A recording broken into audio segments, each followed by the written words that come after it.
Hey everybody, it's Dr. Bill Cole, and today I want to talk with you about our microbiome. It's a real buzzword today, right? And I want to get a little bit down and dirty with you and explain what that is all about and how it's relating to your health. Before I do that though, I want to always remind you, if you're looking for more information as it relates to your health, and in particular the subject we're on today, click on the link above or go to coleclass.com, and we're going to have all kind of information for you there. But when it comes to this microbiome, I want to just kind of define things if we can. In our gut, we have this environment, this internal environment that is made up of what we would call good bacteria and bad bacteria. This microbiome, this balance between the two, is integral to our health. We're finding out so much more about how the health of our gut, this internal ecology, if you will, of our gut, is related to everything in our body, from brain function to energy levels, the ability to lose weight, to digest your food. The list is just endless because it has to do with all parts of us.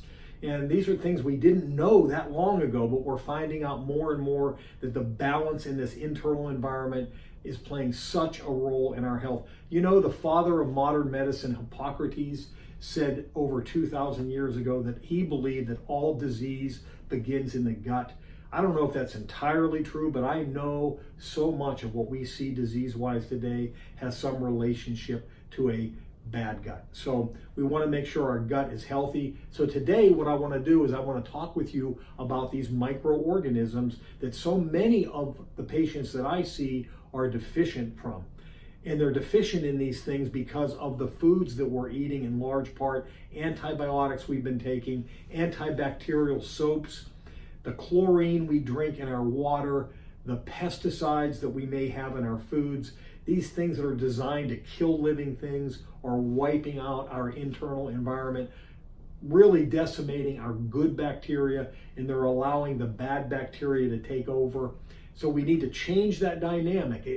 If you're having anxiety, if you're having brain fog, energy issues, you have to understand that it starts with a healthy gut. You need the ability to digest your food, right? Even if you're eating a good diet, but you're not able to take advantage of that because your gut is so bad that you're not able to digest and assimilate the good food you're eating, you're not going to get that benefit from those foods. So we want to talk about a couple of things here, and don't make fun of me because this is on an angle here. I wrote this and I stood back and I'm like, what the heck did I do? I think it's because I live in hilly western Pennsylvania and I'm used to being on an angle. No, I'm teasing you, but there's two things I want you to understand: prebiotic and probiotic. Most of us have heard about probiotics, right? These are the actual microorganisms that are in it, the good stuff that's in our gut and helps us do all of these good things. And a lot of people today are taking probiotics. But I want you to understand something. Man is never going to put in a pill what God provided for us in our food. And my four favorite probiotics are raw sauerkraut, kimchi, kefir, and kombucha. Right? When you eat sauerkraut, you have to make sure that it's raw sauerkraut. If it's been cooked, the probiotics, the good bacteria, have been destroyed. Kimchi is a Korean dish. It's kind of similar to sauerkraut in the sense that its base is cabbage, but it tastes different. They have spicy versions of it, but you usually will find this in a health food store. Kefir is something that is my favorite. If you're not sensitive to dairy, making your own kefir is what I really recommend for people who have this abnormal relationship between good and bad bacteria. It's loaded with the good probiotics. You have to use raw milk. That's my preference anyway. I like goat's milk. And then to make your own kefir, there's all kind of recipes online, but it's so much better than anything you're going to buy in a store if its source is that raw milk to begin with. Organic, grass-fed milk is going to be your absolute best choice, but it's super easy to make and super loaded with probiotics. And then kombucha is something that a lot of people don't know about. Kombucha is it's a fermented tea, and a lot of stores are carrying it now. It comes in different flavors, but these four things are going to provide you with the probiotic that we need, these microorganisms to reseed a gut where it's been damaged from too many of the things that destroy our guts. But I want to talk with you now about prebiotics. Prebiotics are not that well understood. We hear so much about this, but we don't hear a lot about that. Can I give you an analogy of what this would be like?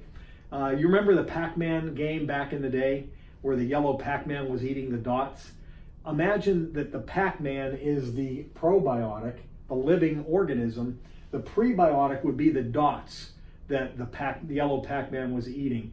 It's the food for the probiotic. So, and these are the foods here that are most readily accessible for most people, but just understand that concept that the probiotics eat the prebiotics, so it's nourishing the probiotics and supporting this healthy environment in our gut.